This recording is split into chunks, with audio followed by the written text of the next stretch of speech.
In September, at least 208 Ukrainian civilians were killed and 1,220 injured, making it the month with the highest number of civilian casualties this year in Ukraine. According to the Office of the High Commissioner for Human Rights, since the start of Russia's full-scale invasion of Ukraine in February 2022, launched in violation of the UN Charter and international law, 11,973 civilians, including 622 children, have been killed. 25,943 people, including 1,686 children, have been injured. We reiterate that all attacks on civilians and civilian infrastructure are prohibited under international law wherever they occur. They are unacceptable and must end immediately. Civilian vessels and port infrastructure are equally protected under international humanitarian law. Distressingly, we have witnessed the resumption of Russian attacks on Ukrainian Black Sea ports in recent weeks. Since 1st September, these attacks damaged 6 civilian vessels as well as grain infrastructure in the ports, according to local officials. As a result, wheat prices have increased more than 6% between 1 September and 14 October. Prices of risk insurance for Ukrainian exporters have surged, affecting the Ukrainian agricultural sector. The safety and sustainability of agricultural exports passing through the Black Sea remain critical for global food security.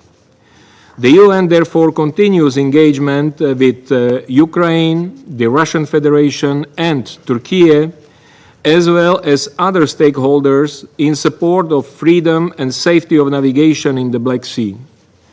Madam President, systemic Russian attacks on Ukraine's energy infrastructure have become one of the defining, abhorrent hallmarks of this war. The large-scale destruction and interruption of power and water supplies throughout the country will likely worsen the living conditions for millions of Ukrainians through the third winter of this war.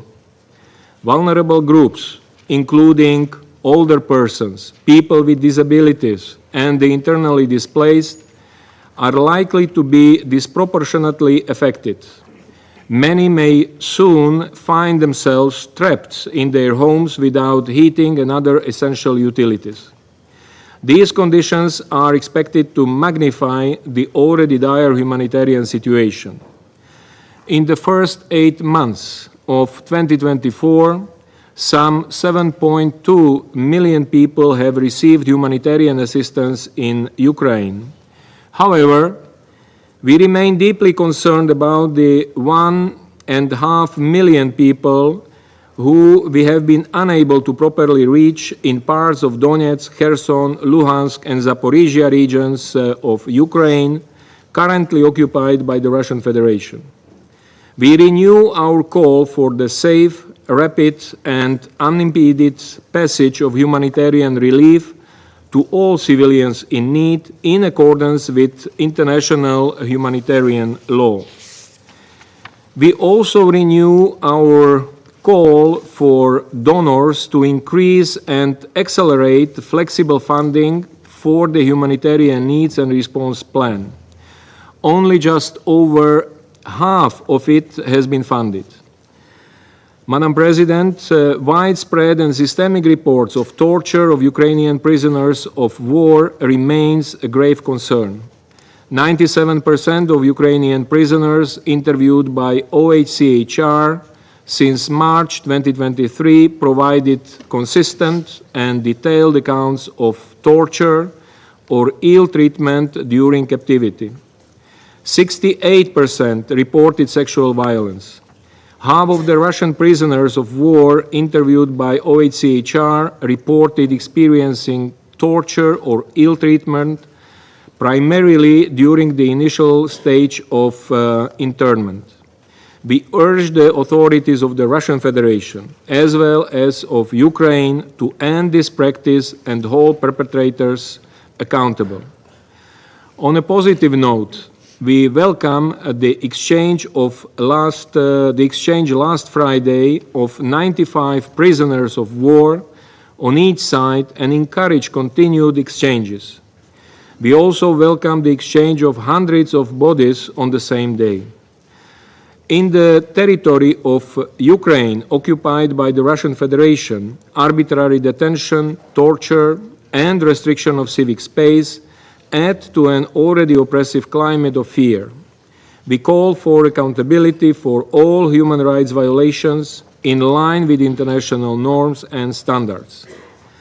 Madam President, as long as the war continues, the safety and security of Ukraine's nuclear site remain in jeopardy.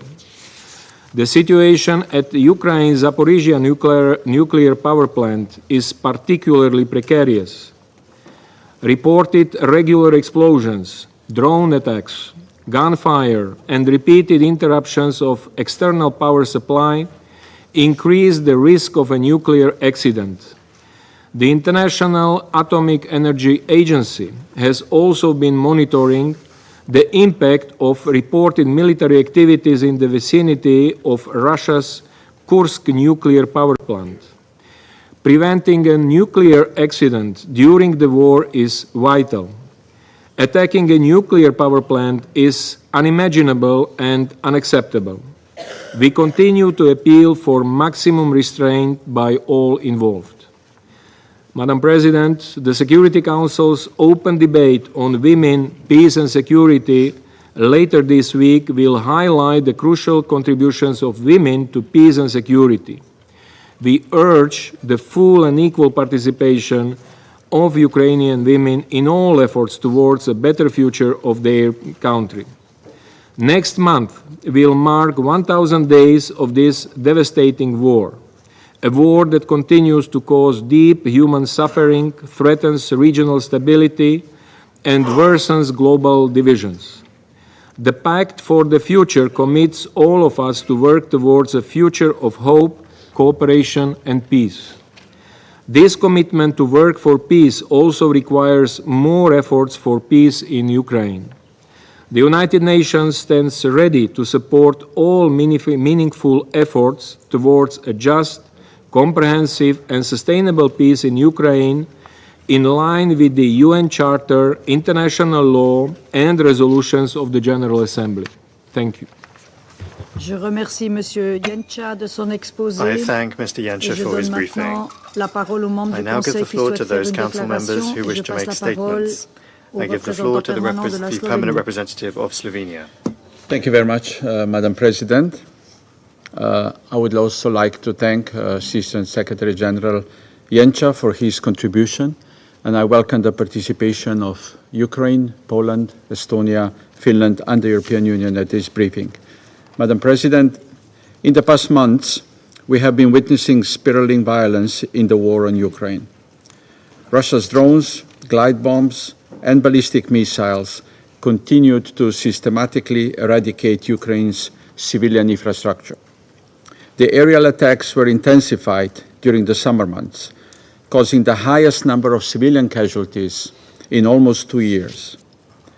This culminated on August 26, when Russia launched its largest aerial attack since the start of the war with 236 missiles and drones.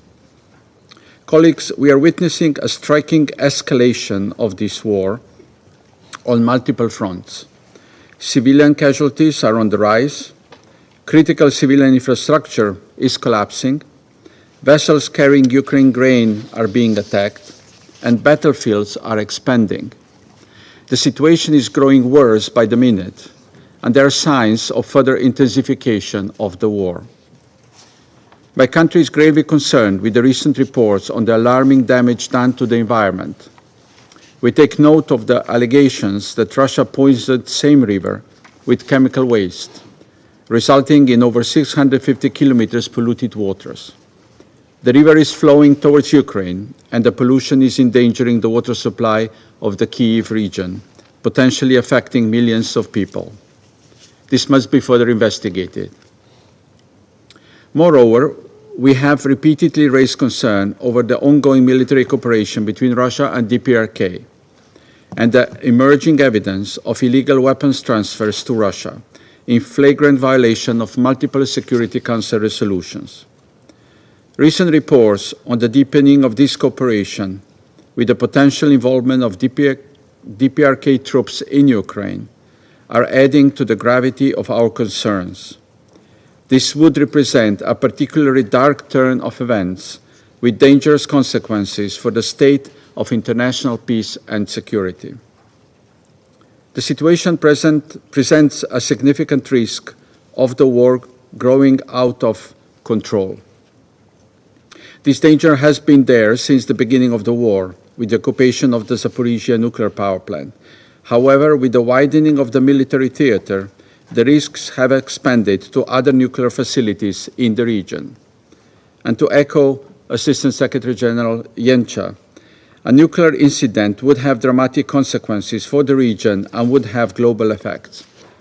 Full respect of the 7 indispensable pillars for nuclear safety and security and the 5 basic principles that were introduced by the Director General of the IAEA in this Council needs to be urgently ensured. The Security Council has the responsibility to ensure that existing provisions and norms are fully implemented and, if necessary, strengthened. We believe that the Security Council has a role to play here, and we are ready to engage. Madam President, at this stage, it would be clear to everyone that this war is not a mere low-intensity conflict, where 2 parties are coming to terms with their differences. It has wide-ranging security, humanitarian, economic, and ecological consequences, and it will carry a dangerous spillover potential until it ends. In this regard, we take note of President Zelensky's victory plan and underline the urgent need for genuine peace talks with the participation of both Ukraine and Russia, and based on the UN Charter and international law. Thank you. Je remercie le I représentant de la thank the Slovénie et je representative passe la of parole au Slovenia. I représentant now give des the floor to États-Unis. the representative of the United States. Thank you, Madam President, and thank you, Assistant Secretary General Yensha, for your briefing. Colleagues, for 970 days, Russia has waged a brutal, full-scale war against a fellow UN member state and its people.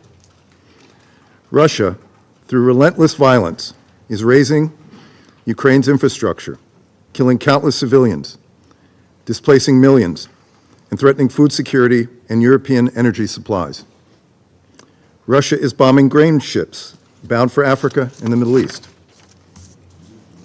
It is torturing journalists and prisoners of war. And now, in its failure to overthrow Ukraine's democratically elected government, Russia is seeking to expand the conflict.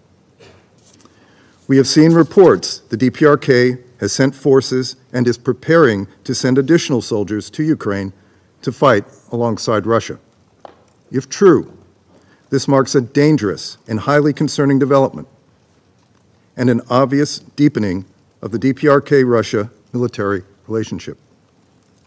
We are consulting with our allies and partners on the implications of such a dramatic move. If Russia is indeed turning to the DPRK for manpower, it would be a sign of desperation on the part of the Kremlin. We know Russia is suffering extraordinary casualties on the battlefield due to the bravery and effectiveness of the Ukrainian military. Russia cannot sustain its aggression without assistance, which means this war ends if Iran and the DPRK stop providing military assistance and if China stops transferring dual-use war components. These partnerships are exacerbating threats to peace and security beyond Ukraine, not just in Europe, but in the Indo-Pacific, the Middle East, and Africa. For example, Russia's forces have waged a systematic campaign against Ukraine's agricultural sector, destabilizing global food markets. Moscow has sought to break Ukraine's food exports at every link of the supply chain, whether destroying the food itself or the means to produce and ship it. Russia has set fire to fields, mined seabeds, and farmland. torn up roads, bombed grain silos, and reportedly rendered millions of hectares of Ukraine's farmland unusable. Putin knows those actions have exacerbated global hunger, but he doesn't care. Russia struck 2 grain ships earlier this month in Ukraine's ports, including one crewed by its own friends, Syrian nationals. There are reports Russia struck 2 more ships, killing 11 and injuring 21. These attacks are not just against Ukraine or the ship's international crews, but also against the most vulnerable, hungry populations across the globe who rely on that grain. The Kremlin is cynically exploiting the food insecurity it has triggered, pushing countries in already fragile areas of Africa to rely on Russia as a substitute source of food, as Russia attempts to replace Ukraine. And while it may be tempting to want to freeze Russia's invasion and to let things stand where they are, let's be clear. A freeze would not end the Kremlin's aggression or Putin's threats to global peace. If Russia can act with impunity when it decides that a fellow member of the United Nations is, and I quote, not a real country, unquote, that its people are, quote, not a real nation, unquote, where does that leave the UN Charter and our more important principles? What precedent does that set for Russia or for other expansionist powers eyeing smaller or less developed neighbors? Russia cannot be allowed to annex parts of Ukraine, nor can Ukraine be told to stop defending its territory. That is a threat too great to global stability and to everything this institution is meant to protect. An unjust peace would erode the strength of international law, the fundamental principles of respect for sovereignty, territorial integrity, and the independence of states within the international system. An unjust peace would invite further conflict. An unjust peace would be no peace at all. Madam President, the United States still believes in the bedrock principles of international law. These principles have conveyed a great benefit to mankind, helping to bring about a more just and peaceful world. We must not and will not accept the destruction of those principles by Russia or any other opportunistic expansionist power, whether they sit on this council or not, or whether they condemn Russia's invasion or not. The greatest insurance we have against another war is if Russia's illegal invasion of its neighbor fails, its troops withdraw from Ukraine's sovereign territory, and we give the Charter and the principles of sovereignty and territorial integrity their full meaning. Thank you, Madam President. Je remercie le représentant I des thank the États-Unis et representative je of the passe la United parole au States. I now représentant de give the floor l'Équateur. to the representative of Ecuador. Thank you. Presidenta, quiero Madam agradecer al President, I secretario wish to Yencha thank por Assistant su Secretary detallada Gentil exposición for the informativa detailed y briefing reconocer received. la I presencia also en esta recognize Cámara de here los among us in the representantes de chamber Ucrania, the Polonia, representatives of Finlandia, Ukraine, Poland, Estonia y la Unión Finland, Europea. Estonia, and the European Union. El Ecuador reitera su Ecuador reiterates preocupación its por el concern continuo at deterioro de the las continued condiciones worsening of humanitarias y de seguridad humanitarian en and Ucrania, security conditions in como resultado Ukraine. directo de las That is a hostilidades en direct curso. result of the ongoing hostilities. A más de 2 años y medio del inicio de la invasión a Ucrania, More than 2.5 el years since the conflicto beginning of continúa the invasion of provocando un Ukraine, the inmenso conflict sufrimiento humano, continues to trigger immense human forzando el suffering. desplazamiento It masivo de is civiles forcing the mass y displacement of afectando civilians and desproporcionadamente a los disproportionately grupos más affecting the vulnerables, most en vulnerable groups among particular us, in particular mujeres, women, niños, children, ancianos, older personas con persons with movilidad reduced reducida, mobility, quienes enfrentan and riesgos these are groups who adicionales, face additional incluidos risks, los asociados a la including those violencia de related género to gender-based y a la violence falta de and acceso a to the servicios lack of esenciales. access to basic A medida que se services. acerca el invierno, As winter draws las near, necesidades humanitarias se humanitarian vuelven aún needs más are becoming urgentes. all the more pressing. Como ha sido reportado, As has been la reported, destrucción the systematic sistemática de la infraestructura destruction of energética de energy Ucrania infrastructure in pone Ukraine en riesgo a is millones de imperiling the personas safety of que ya millions of enfrentan people condiciones who are precarias. already weathering precarious El conditions. Ecuador reitera su rechazo a los Ecuador ataques contra la reiterates its población civil repudiation of y las attacks against infraestructuras civilian esenciales, populations and critical incluidos infrastructure, hospitales, including hospitals, escuelas y redes schools,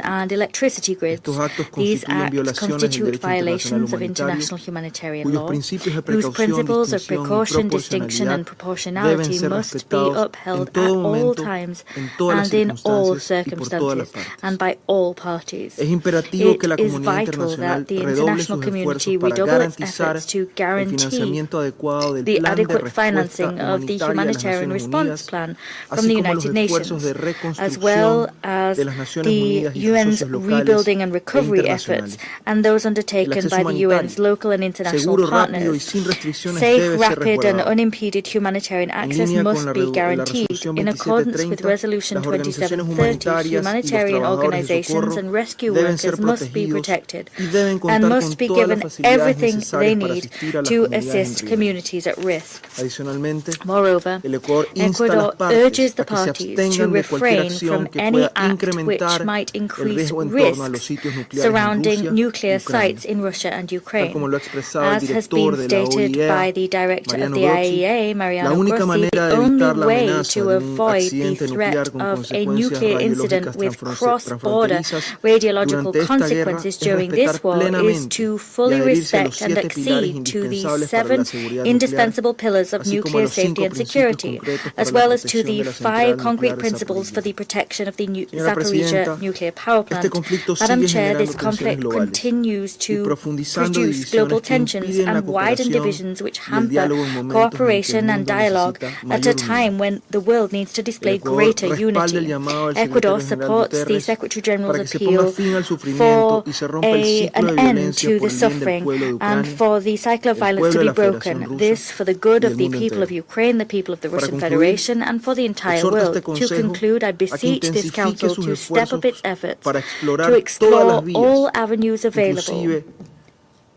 las no exploradas hasta ahora, including que those not permitan yet alcanzar una explored, such solución as to pacífica, achieve justa a y peaceful, sostenible just en and consonancia con sustainable los principios solution in accordance establecidos en with la the Carta de las principles Naciones enshrined in Unidas, the United el Nations derecho Charter, internacional international y law, con respeto a la and soberanía, with full independencia respect e for the integridad sovereignty, territorial de Ucrania independence and territorial dentro de sus integrity of fronteras Ukraine within reconocidas its internationally recognized Muchas borders. gracias. Thank you.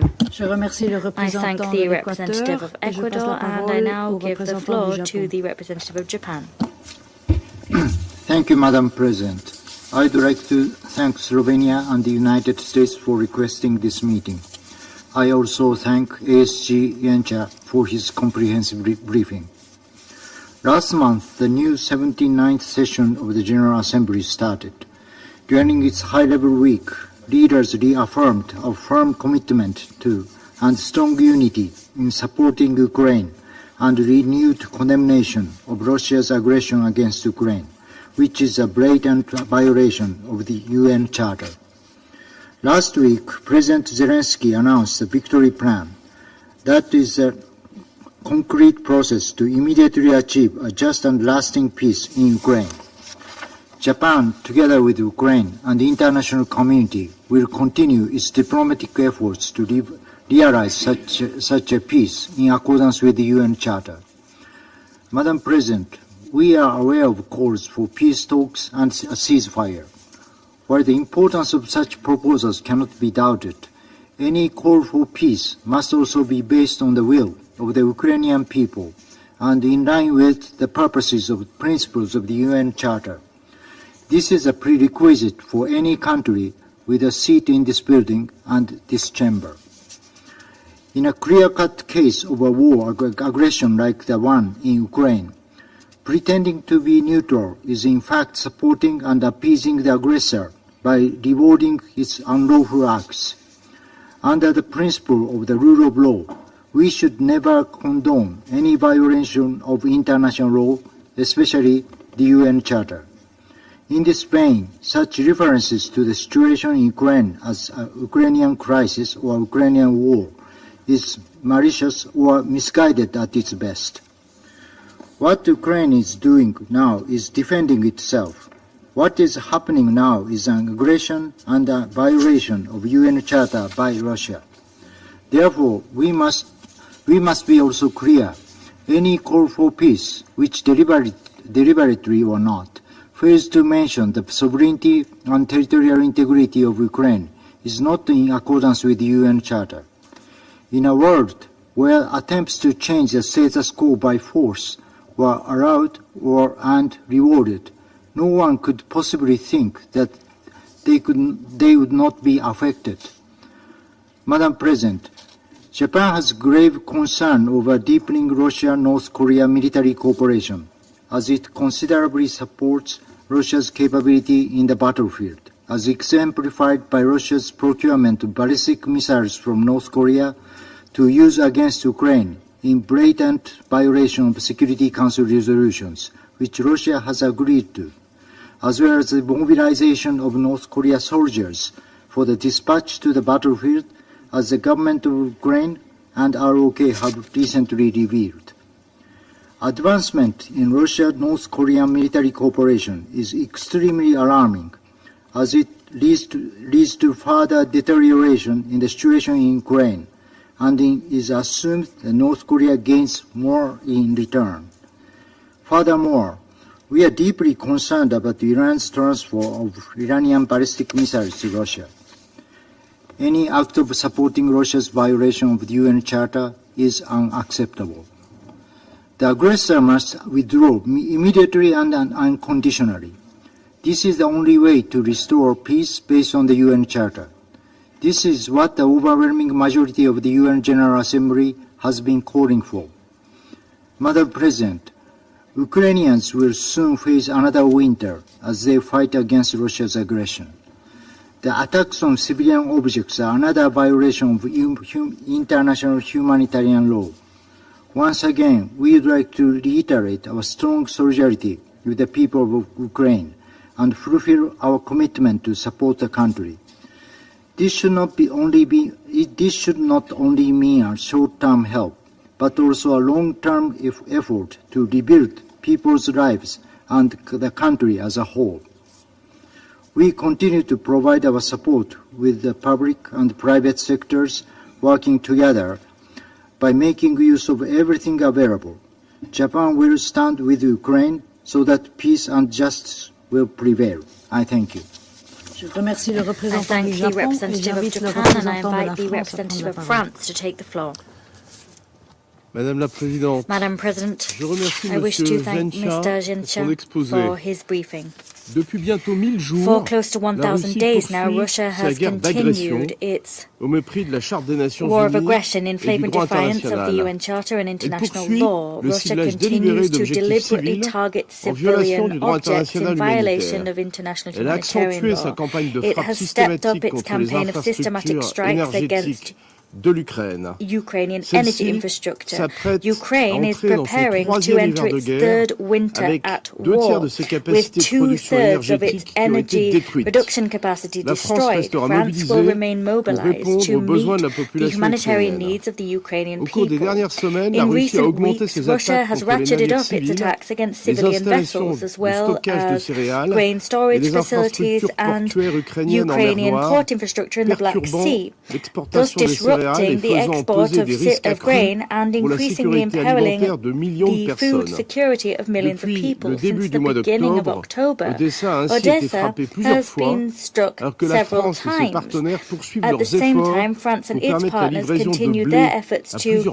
continue to personnes, allow the comme en delivery of Somalie, wheat au to Yémen, several millions au of people, Soudan et en Palestine. such as to Somalia, Yemen, Madame la Sudan and Présidente, Palestine. personne ne Madam doit se rendre President, complice nobody de ces crimes. must become Il y a un complicit in these agresseur, la crimes. Russie, There is an qui a attaqué aggressor, son Russia, voisin, who has pays attacked its souverain neighbour, a qui ne le sovereign menaçait en country rien, which posed no threat et to un it agressé, whatsoever, l'Ukraine, and a qui party doit under être attack, libre that de is choisir ses Ukraine, who must alliances be et free son to destin. choose its alliances and its L'article own 51 de trajectory. la Charte est très Article clair. 51 of the Charter is L'Ukraine a crystal le droit de clear. se défendre, Ukraine has the right to et elle defend doit itself, pouvoir and aussi it must neutraliser les also be cibles able militaires to russes impliquées neutralize dans des military opérations visant Russian son targets territoire. involved in La operations France targeting its exhorte territory. l'ensemble France des États, urges au all premier rang states, chief desquels la among Corée du them Nord et l'Iran, North Korea and à Iran, to s'abstenir de fournir à la refrain from Russie des supplying armes, Russia with des biens à double weapons, usage, dual-use ainsi goods que des and composants components qui viendraient which could alimenter fuel sa guerre d'agression. its war of La aggression. France ainsi que ses partenaires ont France condamné and les its récents partners transferts de have missiles condemned balistiques à la recent Russie, transfers of ballistic qui missiles to constituent Russia. These une menace constitute a directe pour la direct sécurité threat to européenne European et security. autant de violations des And résolutions du these are Conseil de also sécurité. violations of Security Le Council déploiement de soldats resolutions. The nord-coréens, s'il deployment était of North avéré, Korean soldiers, if constituerait true, une would escalade constitute an supplémentaire. additional escalation to the conflict. L'accroissement du soutien de la Corée du Nord à l'effort de guerre Support russe est très by inquiétant. the North Korea to the Madame la Russian war Présidente, effort is of grave La concern. France Madam souscrit President, à l'objectif France du plan de supports the victoire goals présenté enshrined in par the l'Ukraine. victory plan presented C'est à by ce titre Ukraine.